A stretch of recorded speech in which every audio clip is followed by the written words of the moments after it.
Hello दोस्तों, मैं पहला सवाल इसके पहले वाले वीडियो में डाल चुकी हूँ, आप वहाँ से देख लीजिएगा। मैं दूसरा पढ़ रही हूँ। किंतु यह हुआ अचानक ध्यान, दिन हूँ छोटी हूँ अज्ञान, तुम ही बतला दो हे भगवान।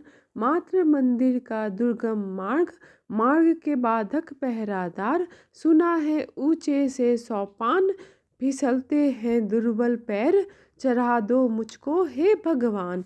अब इसका पहला सवाल, कवित्री को अचानक क्या ध्यान आया, उसने भगवान से क्या प्रार्थना की। कवित्री को अचानक ही ध्यान आया कि क्या उन्हें माँ के दर्शन हो सकेंगे। वह दिन छोटी और ज्ञान से रहित है और भारत माता के मंदिर तक पहुँचने का मार्ग अत्यंत ही दुर्बल है। इसलिए उसने भगवान से प्रार्थना की, उसे विदेशियों से डटकर सामना करने की शक्ति प्रदान करें। दूसरा सवाल, मार्ग के बाधक पहरेदार से कवित्री का क्या तात्पर्य है, स्पष्ट कीजिए। इसका उत्तर, मार्ग के बाधक पहरेदार से कवित्री का यह तात्पर्य है अंग्रेज सैनिकों से है। वह अपने दुख को स्पष्ट करते हुए कहती है कि मात्र मंदिर तक पहुंचाना आसान नहीं, क्योंकि रास्ते में खड़े विदेशी पहरी दर्शनार्थियों को आगे नहीं बढ़ते देते। तीसरा, कवित्री ने मात्र मंदिर के मार्ग को दुर्बल क्यों कहा, वह भगवान से क्या प्रार्थना करती है। कवित्री ने मात्र मंदिर के मार्ग से दुर्गम कहा क्योंकि मंदिर तक जाने के लिए बहुत ऊंची सीढ़ियां चढ़नी पड़ती है, जिस कारण वह अपने लक्ष्य तक नहीं पहुंच पाती। अर्थात शक्तिशाली विदेशी उसका रास्ता रोक कर खड़े हो जाते हैं। वह भगवान से प्रार्थना करती है कि उसे शक्ति प्रदान करे। चौथा सवाल, शब्दार्थ लिखते हुए, दिन दुर्गम बाधक सोपान, दिन गरीब दुर्गम अगम्य बाधक रुकावट, सोपान सीढ़ियाँ। तीसरा सवाल, वे जगमग जगमग जगी ज्योतियाँ दिख रही वहाँ, सिद्धता करो बांध बजे उठे, भला मैं कैसे जाऊँ वहाँ, सुनाई पड़ता है कल गान, मिला दूँ मैं भी अपनी तान, सिद्धता करो मुझे ले चलो मात्र मंदिर हे भगवान। इसका सवाल पहला, ज्योतियाँ दिख रही है वहाँ पंक्ति द्वारा कवित्री का संकेत किस ओर है। ज्योतियाँ दिख रही है वहाँ से कवित्री का संकेत जगमगाती हुई भारत माता की स्वतंत्रता की ओर है, अर्थात कवित्री का स्वाधीनता की जगमग करती हुई ज्योतियाँ दिखाई दे रही है। दूसरा सवाल, बांध उठे से कवित्री का क्या अभिप्राय है, उनकी ध्वनि सुनकर उसके क्या उत्तर। मार्ग के बाधक पहरेदार से कवित्री का तात्पर्य यह है अंग्रेज सैनिकों से है, अतः वह अपने दुख को स्पष्ट करते हुए कहती है कि मात्र मंदिर तक पहुंचाना आसान नहीं, क्योंकि रास्ते में खड़े विदेशी पहरी दर्शनार्थियों को आगे नहीं बढ़ने देते। तीसरा सवाल, कवित्री ने मात्र मंदिर को दुर्गम क्यों कहा, वह भगवान से क्या प्रार्थना करती है। कवित्री ने मात्र मंदिर के मार्ग को दुर्गम कहा क्योंकि मंदिर तक जाने के लिए बहुत ऊंची सीढ़ियां चढ़नी पड़ती है, जिस कारण वह अपने लक्ष्य तक नहीं पहुंच पाती, अर्थात शक्तिशाली विदेशियों उसका रास्ता रोककर खड़े हो जाते हैं। वह भगवान से प्रार्थना करती है कि उसे शक्ति प्रदान करे। चौथा सवाल, शब्दार्थ, दिन दुर्गम बाधक सोपान, दिन गरीब दुर्गम अगम्य बाधक रुकावट, सोपान सीढ़ियाँ। वे जगमग जगमग जगी ज्योतियाँ दिख रही वहाँ, सिद्धता करो बांध उठे, भला मैं कैसे जाऊँ वहाँ, सुनाई पड़ता है कल गान, मिला दूँ मैं भी अपनी तान, सिद्धता करो मुझे ले चलो मात्र मंदिर हे भगवान। ज्योति दिख रही है वहाँ पंक्तियाँ द्वारा कवित्री किस संकेत का है। ज्योति दिख रही है वहाँ से कवित्री का संकेत है जगमगाती हुई भारत माता की स्वतंत्रता की ओर है, अर्थात कवित्री को स्वतंत्रता की जगमग करती हुई ज्योतियाँ दिखाई दे रही है। बांध बजे उठे कवित्री का क्या अभिप्राय है, उनकी ध्वनि सुनकर क्या प्रतिक्रिया होती है। बांध बजे उठे से कवित्री का अभिप्राय वहाँ बज रहे बाजे से है, उनकी वाणी सुनकर कवित्री वहाँ जल्दी पहुँचना चाहती है ताकि भारत देश को स्वतंत्र करने में वे अपना कुछ योगदान दे सके। कलगान से कवित्री का क्या आशाएं हैं? इस संदर्भ में कवित्री अपना क्या अभिलाषा व्यक्त करती है? इसका उत्तर, कलगान से कवित्री का आशय सुंदर गीत से है, अर्थात उन्हें सुंदर गीत सुनाई पड़ रहे हैं। इस संदर्भ में कवित्री अपनी अभिलाषा व्यक्त करती है कि वह जल्दी से वहां पहुंचे और गीत गायन में शामिल हो ताकि देश की स्वतंत्रता के लिए कुछ योगदान दे सके। चौथा सवाल, कवित्री का मूल भाव स्पष्ट कीजिए। उपयुक्त पंक्तियों का मूल भाव यह है कि भारत स्वतंत्रता अब दूर नहीं, इसलिए वहां तक जगमगाता दृश्य कवित्री को दिखाई दे रहा है, अर्थात स्वाधीनता अब दूर नहीं।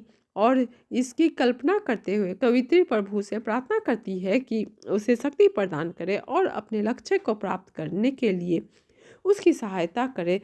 चलूँ मैं जल्दी से बढ़ चलूँ, देख लूँ माँ की प्यारी मूर्ति, वह मीठी सी मुस्कान जगा जाती है न्यारी स्फूर्ति, उसे भी आती होगी याद, उसे हाँ आती होगी याद, नहीं तो रुंदगी में आज मुस्कान, सुनाओ उसकी फरियाद। इसका पहला सवाल, उपयुक्त पंक्तियों के आधार पर स्पष्ट कीजिए कि कवित्री की क्या इच्छा है। उपयुक्त पंक्तियों के आधार पर कवित्री की यह इच्छा है कि भारत शीघ्रता से विदेशी शासन से मुक्त हो और वह भारत माँ को मुस्कुराता हुआ देख सके। भारत माँ के मुख पर मुस्कान देखकर उसे भी नई स्फूर्ति प्राप्त होगी, उसमें नया जोश एवं नई उमंग का संचार होगा। दूसरा, मीठी सी मुस्कान का सौंदर्य स्पष्ट कीजिए। मीठी सी मुस्कान का सौंदर्य यह है कि जब भारत माँ विदेशी शासकों और अत्याचारों से मुक्त हो जाएगी, भारत को स्वतंत्रता मिल जाएगी, तब भारतवासियों के चेहरे पर एक मीठी सी मुस्कान आ जाएगी।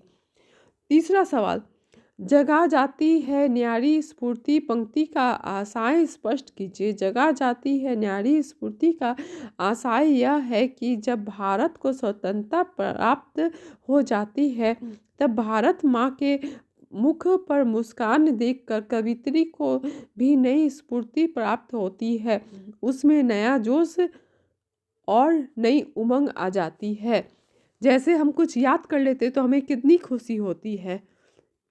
चौथा सवाल है, उपयुक्त पंक्तियों का भाव लिखिए। उपयुक्त पंक्तियों का भाव यह है कि कवित्री भारत माँ के मंदिर में जल्दी से जल्दी पहुंचकर भारत माता की प्यारी मूर्ति को देखना चाहती है। उस मूर्ति पर मीठी सी मुस्कान देखकर कवित्री के हृदय में नई स्फूर्ति का संचार होगा। कवित्री को पूरा विश्वास है कि भारत माँ को भी अपने बच्चे की याद अवश्य आती है। पांचवा, कलेजा माँ का मैं संतान, करेगी दोषों का अभिमान, मातृ वेदी पर हुई पुकार, चढ़ा दो मुझको हे भगवान, सुनोगी माता की आवाज़, रहूंगी मरने के को तैयार, कभी भी उस वेदी पर देव न होने दूंगी अत्याचार, न होने दूंगी अत्याचार, चलो मैं हो जाऊं बलिदान, मातृ मंदिर में हुई पुकार, चढ़ा दो मुझको हे भगवान। इसका पहला सवाल है, उपयुक्त पंक्तियों में माँ किस विशेषता का उल्लेख किया है और क्यों? उपयुक्त पंक्तियों में माँ की इस विशेषता का उल्लेख किया गया है कि मामा के हृदय में हमेशा अपनी संतान के प्रति स्नेह, वात्सल्य तथा ममता के भाव भरे होते हैं। वह अपनी संतान के दोषों को भी अनदेखा कर देती है, क्योंकि माता की ममता कभी कम नहीं होती। दूसरा सवाल, मातृ वेदी पर हुई पुकार का संदेह स्पष्ट कीजिए। मातृ वेदी पर हुई पुकार का संदेह यह है कि कवित्री भारत माँ को परिधानता से मुक्त कराना चाहती है, उस पर किसी प्रकार का अत्याचार नहीं होने देना चाहती। यदि उन अत्याचारों को रोकने के लिए अपने प्राणों का बलिदान देना पड़े तो वह पीछे नहीं हटेगी। तीसरा सवाल, कौन किस पर तथा किस प्रकार अत्याचार कर रहा है? अत्याचार के विरोध में कवित्री अपनी क्या इच्छा व्यक्त कर रही है? विदेशी शासक भारतवासियों पर भारत माता को गुलाम बनाकर अत्याचार कर रहा है। अत्याचार के विरोध में कवित्री ने यह इच्छा व्यक्त की कि वह भारत माता पर होने वाले भी अत्याचार को रोकने के लिए प्राणों को बलिदान के लिए तैयार है। चौथा सवाल, उपयुक्त पंक्तियों में द्वारा कवित्री का क्या प्रेरणा दे रही है? उपयुक्त पंक्तियों द्वारा कवित्री यह प्रेरणा दे रही है कि हमें अपनी मातृभूमि पर होने वाले अत्याचार को चुप नहीं बैठना चाहिए और किसी भी प्रकार के अत्याचारों का हमेशा विरोध करना चाहिए। यदि इन अत्याचारों को रोकने के लिए हम अपने प्राणों का बलिदान करना पड़े तो हमें कर देना चाहिए। बाय बाय दोस्तों।